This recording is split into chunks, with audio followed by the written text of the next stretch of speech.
Na última rodada, os times do canal Cartodados foram muito bem.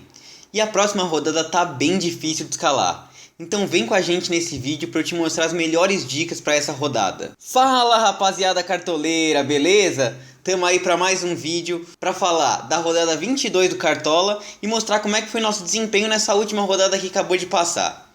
Então vamos começar falando do nosso desempenho na última rodada. Nosso time dos bons e baratos conseguiu fazer 79,05 pontos. E o nosso time de valorização valorizou quase 10 cartoletas, foram 9,94. Além disso, nosso time tiro curto, a gente acertou a zaga do Fortaleza, acertou o Lázaro, o Wellington Rato, conseguiu fazer 85,34. Pena que o Abel botou o Scarpa e o Rony no comecinho no banco, senão a mitada tinha sido ainda maior e dava para ter ganhado algumas ligas tiro curto. E onde está tudo isso? No nosso Instagram. Como vocês podem ver aqui, eu postei lá todos esses times que eu falei para vocês aqui, as escalações completas, com banco de reserva e tudo para você poder imitar de acordo com seus objetivos. Além disso, a gente teve nosso time principal, que está aparecendo o card dele aqui na tela para vocês, focado em ligas clássicas do campeonato inteiro, fez 65,35 pontos. Não foi tão bem contra esses outros que a gente falou, mas nessa questão da média, a gente se manteve o campeonato inteiro acima da média e dessa vez não foi diferente. A média dos cartoleiros foi 56,69 e a gente ficou acima. E essa rodada aqui tá bem difícil para escalar. Então vamos começar analisando com vocês os confrontos e analisando também os melhores times para SG e para ataque. E vamos lá. Primeiro confronto que eu quero trazer para vocês, Corinthians e Palmeiras, o derby paulista, talvez o jogo mais esperado da rodada. Os dois se enfrentam no sábado às 7 horas na Arena Itaquera. Confronto do líder Palmeiras contra o vice-líder Corinthians. Confronto de um dos melhores visitantes do Palmeiras, que ainda não perdeu fora de casa, e enfrenta um dos melhores mandantes do Corinthians, que também não perdeu jogando em casa. Para vocês terem uma ideia, os números do Corinthians nos últimos 5 jogos são 4 vitórias, 9 gols marcados e apenas 1 gol sofrido. E o Palmeiras, por sua vez, tem 3 vitórias, 7 gols marcados e 4 gols sofridos. Os últimos jogos entre os dois times têm sido jogos truncados, complicados, então para o Cartola é bom a gente ficar de olho em peças defensivas principalmente. Quem sabe um Gustavo Gomes, um Cássio, o Palmeiras costuma ceder bastante defesa e o Cássio conquista bastante defesa. Acho que tende a ser um jogo de poucos gols e meu palpite para esse jogo é um empate. Outro jogo interessante da rodada é Flamengo e Atlético Paranaense. Bom, esses dois times se enfrentam logo depois na quarta-feira pela Copa do Brasil. E é bom lembrar que essa rodada aqui, de novo, pode ser marcada por muitos desfalques aí, na verdade por times poupados, né? Porque agora nesse meio de semana a gente tem a Libertadores e Sul-Americana e no outro meio de semana a gente tem a definição das quartas de final da Copa do Brasil. Então muitos times aí que estão nessas competições devem poupar alguns jogadores. E é o caso de Flamengo e Atlético Paranaense, que os dois times devem vir com um time meio misto, meio reservas. O Flamengo jogando em casa tá avassalador. O time tem 5 vitórias nos últimos 5 jogos, marcou 15 gols e tomou apenas 1. Enfrenta o Atlético Paranaense, que vem com 4 vitórias nos últimos 5 jogos fora. O Furacão vem muito bem no campeonato. Ganhou de Palmeiras e Galo jogando fora de casa. Então acho que não vai ser um jogo tão fácil pro Flamengo assim, mas acho que o Mengão é favorito sim, tem um leve favoritismo jogando no Maracanã. Um confronto que vai ser muito visado nessa rodada também é Internacional e Fluminense. O Internacional jogando em casa vem muito bem. O time nos últimos 5 jogos marcou 12 gols. Tomou 6, é verdade. Enfrenta o Fluminense, que é um time que está bastante ofensivo também. Tem 8 gols marcados jogando fora de casa e 6 sofridos nos últimos 5 jogos. Ou seja, tudo leva a crer que vai ser um jogo que ambos os times vão marcar. Aí para quem gosta de aposta esportiva, ambos devem marcar nesse jogo. Acho que é um jogo bem aberto e a gente tem que pensar em peças ofensivas dos dois times. Cano, Edenilson. E quero trazer aqui para vocês 2 confrontos que acho que não vão estar tão visados para essa rodada e tem tudo para ser ótimos confrontos. O primeiro deles, Goiás e Cuiabá. O Goiás, jogando em casa, vem muito bem no campeonato. Se a gente pegar os últimos 5 jogos dele, foram 3 vitórias. Apenas uma derrota para o Fluminense e mesmo nessa derrota acabou marcando 2 gols. Enfrenta o Avaí, que fora de casa tá trágico. Tomou 10 gols nos últimos 5 jogos. Ou seja, potencial ofensivo ótimo para o Goiás. E aí vem nossa indicação ótima para a rodada, que é o Pedro Raul, um dos artilheiros do campeonato. Todas as bolas ofensivas passam por ele. Acredito que é um ótimo nome. Como vocês vão ver, vai estar no nosso esboção. Outro jogo que também não deve estar tão visado é Cuiabá e Juventude. Bom, Juventude, lanterna do campeonato, um dos piores times, enfrenta o Cuiabá, que também está na zona de rebaixamento. Mas O Cuiabá jogando em casa é um time que toma pouquíssimos gols. Foram só 3 nos últimos 5 jogos e em 2 deles ele conseguiu segurar esse G. Enfrenta o Juventude que nos últimos 5 jogos jogando fora tem 0 vitórias e em 3 deles cedeu SG. Ou seja, é grande o potencial de que o Cuiabá passe sem tomar gol nessa rodada. E daí quem é uma indicação muito legal? Joaquim, zagueiro do Cuiabá, que está com uma média básica excelente. Mesmo nos jogos que o Cuiabá vem perdendo SG, ele vem garantindo seus 4 ou 5 pontinhos. Outros confrontos que eu vou passar aqui para vocês são jogos um pouco mais difíceis. Temos São Paulo e Bragantino. São Paulo que é um time que nos últimos 5 jogos em casa não ganhou nenhum. São Paulo que já foi um time avassalador em casa, que ganhava de todo mundo, vem muito mal jogando no Morumbi. Nesses últimos 5 jogos tomou 9 gols. Enfrenta um Bragantino que, como a gente falou, é um time kamikaze jogando fora de casa. A gente falou disso no jogo contra o Atlético Goianiense e o Bragantino tomou 2-1 do Atlético Goianiense.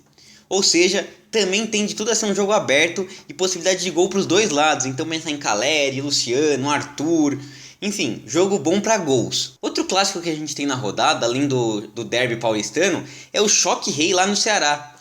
Confronto entre Ceará e Fortaleza. Pro Cartola, acho que é um jogo difícil de a gente prever alguns nomes aí. Na Copa do Brasil, o Fortaleza eliminou o Ceará e no Brasileirão, no primeiro turno, o Ceará ganhou do Fortaleza. Os dois times vêm fazendo confrontos bem equilibrados e acho difícil de a gente prever quem vai ser o vencedor desse jogo. Curitiba e Atlético Mineiro fazem um confronto de times que estão irregulares. O Curitiba vinha muito mal fora de casa, mas em casa vinha se mostrando um time forte. Perdeu para o Santos na última rodada por 2-1, então vem passando por essa fase inconsistente, enfrenta o Atlético Mineiro que está numa fase muito ruim. É bom lembrar que nesse meio de semana temos o confronto da Libertadores entre Palmeiras e Atlético Mineiro. Se o Galo classificar, sai com muita moral. Vamos ver se o Cuca vai conseguir acertar esse time. De qualquer jeito, acho que o Galo é levemente favorito para esse jogo e acho que tem tudo para ser um jogo de gols também, com nomes legais, tanto do Curitiba como Léo Gamalho, Igor Paixão se jogar, como o Hulk do Atlético Mineiro. E se a gente falou de um jogo que os times estão numa fase ruim, vamos falar de agora 2 times que estão se reabilitando no campeonato. É o jogo entre América Mineiro e Santos. O América Mineiro vinha com grande problema para fazer gols, estava com grande dificuldade. Nos últimos 3 jogos do América Mineiro ele ganhou os 3, se reabilitou contra adversários um pouco mais fracos, né? Juventude, Avaí e Atlético Goianiense. E o Santos, que também vinha numa fase ruim, mas nos últimos 4 jogos do time da Vila foram 2 vitórias e 2 empates, conseguiu se reabilitar. Acho que o palpite para esse jogo é um empate e acho que tem uma boa chance de sair SG para os dois lados. E acho que tende a ser um jogo de poucos gols. Quem sabe o João Paulo dá uma mitada nesse jogo, né? E finalizando a rodada temos Botafogo e Atlético Goianiense. Atlético Goianiense que vem muito bem nas Copas, ganhou seus 2 primeiros jogos tanto na Copa do Brasil como na Sul-Americana, ganhou o último jogo do Bragantino no Brasileirão, mas se você olhar a tabela, está na zona de rebaixamento. E o que explica isso? Que o time vem jogando muito mal fora de casa nesse Brasileirão. Se a gente pegar os últimos 5 jogos do Atlético Goianiense, tomou 10 gols. Enfrenta um Botafogo que está bastante inconstante, acho que esse jogo tem tudo para ser um jogo com gols para os dois lados. E bom, já que a gente analisou todos os confrontos, vamos falar para vocês os 5 melhores SGs e os 5 melhores ataques, né? SG tá difícil para essa rodada, mas eu levantei alguns interessantes para vocês aqui. Primeiro deles, Cuiabá, acho que tem um potencial de SG bem legal jogando contra o Juventude. Flamengo, mesmo com o time misto, enfrentando o Atlético Paranaense difícil, acho que o Mengão tem um potencial de SG sim. Nomes mais ousados a gente tem Goiás enfrentando o Avaí, o América Mineiro enfrentando o Santos e o Derby Paulista. Acho que tanto Palmeiras como Corinthians tem chance de SG para esse jogo. E os 5 melhores ataques. Flamengo, claro, o principal ataque para essa rodada. Goiás também acho que tem um confronto muito bom jogando contra o Avaí e é um time que está bem ofensivamente. O confronto entre Bragantino e São Paulo tem tudo para ser um jogo de muitos gols. Internacional e Fluminense também tem tudo para ser um jogo de gols. E o Botafogo também tem um potencial ofensivo legal para a rodada. E já que a gente passou por todos esses dados, vamos fechar agora com o nosso esboção para essa rodada. Tá aparecendo o nosso esboção aqui e como vocês podem ver, a gente não colocou nenhum SG dobrado porque eu acho que SG tá difícil para essa rodada. Começamos com o João Paulo dos Santos. Enfrenta o América Mineiro. O América Mineiro acho que tem até um potencial de SG mais legal do que o Santos, mas o João Paulo tem um alto potencial de defesas para essa rodada. Gosto muito dele. Temos o Luan Cândido. Como eu disse, o jogo entre São Paulo e Bragantino tem tudo para ser um jogo aberto. E o Luan Cândido é um lateral super ofensivo que vem marcando gol todas as rodadas. Na nossa zaga, começamos com o Joaquim. Como eu disse, o Cuiabá tem um dos melhores potenciais de SG. E o Joaquim dificilmente com baixa de 4 pontos aí de média básica. E Vitor Cuesta do Botafogo. Botafogo enfrentando esse Atlético Goianiense que vem inconstante. E é um cara que também vem com muitos desarmes e com participação ofensiva também. Fechamos nossa zaga com o Mateuzinho do Flamengo. Acho que tem que ter uma pecinha do Flamengo defensivamente. E o Mateuzinho é o cara que eu mais confio, principalmente por causa dos desarmes dele. Do meio pra frente a gente começa com o Edenilson. Como eu disse, o jogo entre Internacional e Fluminense tem tudo para ser bastante aberto. E o Edenilson é uma das principais peças ofensivas do Internacional, dos que estão prováveis até o momento. Gosto também do Lázaro do Flamengo. Flamengo que marcou 15 gols nos últimos 5 jogos. E o Lázaro vem sendo um cara muito participativo desse ataque do Mengão, jogando como falso 9. Temos o Zarate também do Atlético Mineiro. Nesse confronto contra o Curitiba, acho que ele é muito interessante, principalmente porque o cara dificilmente baixa de 5 pontos nas médias básicas.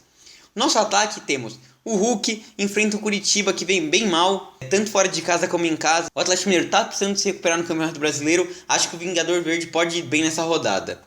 Luciano do São Paulo, como eu disse, um jogo aberto aí entre Bragantino e São Paulo. Luciano tá vindo numa fase melhor que o Caleri, por isso é a nossa aposta aqui na rodada. E fechamos com o nosso capitão Pedro Raul. Todos os gols do Goiás passam pelo Pedro Raul. O Avaí vem imitando vários atacantes, por isso ele é o nosso capitão e fecha nosso time. O técnico desse time é o Dorival Júnior, que eu acredito que é o time que vem jogando o melhor futebol no Brasil aqui, o Flamengo. Bom, pessoal, era isso que eu queria trazer para esse vídeo. A gente vai ter o vídeo de dicas posição por posição, trazendo mais nomes do que esses daqui. Vamos ter nossas confirmações de notícias. Segue nosso Instagram, onde a gente posta todas as novidades que a gente tem, posta os nossos times finais. E é isso. Uma boa sorte para vocês, tamo junto, falou!